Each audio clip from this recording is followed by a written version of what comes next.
Title: 100 Years Ago, A Journey Through the United Kingdom in 1925. One introduction. Start. Imagine a time when the United Kingdom was the center of the largest empire in history, where technology was beginning to change daily life, and the scars of World War I were still healing. Welcome to the year 1925. Historical context. Explain that 1925 was a transformative year for the UK and the world. Mention that it was part of the Roaring Twenties, a period of cultural, social, and economic changes. Highlight the global reach of the British Empire and how it controlled nearly a quarter of the world's population and land. Briefly touch on the aftermath of World War I, ended in 1918, including the social and economic challenges faced by the country. Second, society and culture of 1925 class divisions. The UK was a highly stratified society with clear distinctions between the upper class, middle class, and working class. Aristocrats lived in grandeur, attending lavish parties and owning large estates. The working class, especially in industrial cities like Manchester or Glasgow, often lived in poor conditions, working in factories or mines. Women's role in society. The early 1920s had seen major progress for women. In 1925, women were still fighting for equal opportunities, but many had started working outside the home, especially during and after the war. By then, some women had already gained the right to vote, starting in 1918 for women over 30, but full equality in voting would only come later. Art, music, and entertainment. The jazz age was flourishing, bringing new forms of music and dance to the UK, inspired by the US. The film industry was booming, with silent movies being the main form of entertainment. Writers like Virginia Woolf and T.S. Eliot were reshaping literature. Third, political landscape leadership.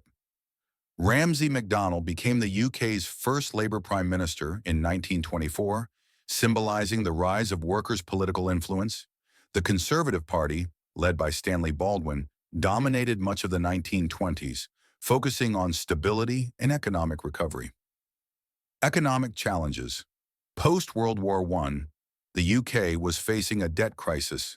Unemployment was high, especially in industrial sectors like coal and steel. This economic instability would culminate in the General Strike of 1926, where workers protested poor wages and conditions. Monarchy. King George V was on the throne, and while the monarchy's political power was limited, it remained a symbol of unity and tradition. Fourth, economy and industry, industrial power. The UK was still one of the world's leading industrial nations, producing coal, textiles, and ships. However, it was facing competition from rising powers like the United States and Germany. Technology. Everyday life was changing thanks to technology. Electricity was becoming more widespread, and new appliances like vacuum cleaners and radios were appearing in middle-class homes. Cars were becoming more affordable, with models like the Austin 7. The UK was also investing in modern infrastructure like roads and railways. Role in the world. The British Empire. In 1925, the UK was at the height of its imperial power. The empire stretched across India, Africa, the Caribbean, and the Middle East. However, there was growing unrest in many colonies. India was seeing the rise of leaders like Mahatma Gandhi, advocating for independence. African colonies were beginning to resist colonial rule, though independence movements were still in their infancy. International influence. The UK played a key role in global politics, being a member of the League of Nations, the precursor to the United Nations.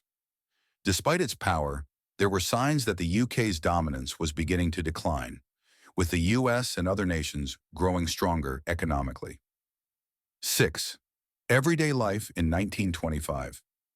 City life versus rural life. In cities like London, Birmingham, and Liverpool, life was bustling, with crowded streets, public transport, and vibrant marketplaces. In rural areas, farming was still a major occupation, and life moved at a slower pace. Fashion and lifestyle. For men, suits, hats, and pocket watches were standard. Women's fashion was evolving, with shorter hemlines, bobbed hair, and more casual styles reflecting the flapper culture. Smoking became a popular trend across both genders. Leisure and entertainment. People enjoyed sports like cricket, rugby, and football. Public houses, pubs were social hubs, and Sunday church services were still a significant part of life. 7. Conclusion. Reflect on how much the UK and the world have changed since 1925. Pose a question to the audience. From the height of the British Empire to the modern era, what lessons can we learn from history? How do you think life 100 years from now will compare to today?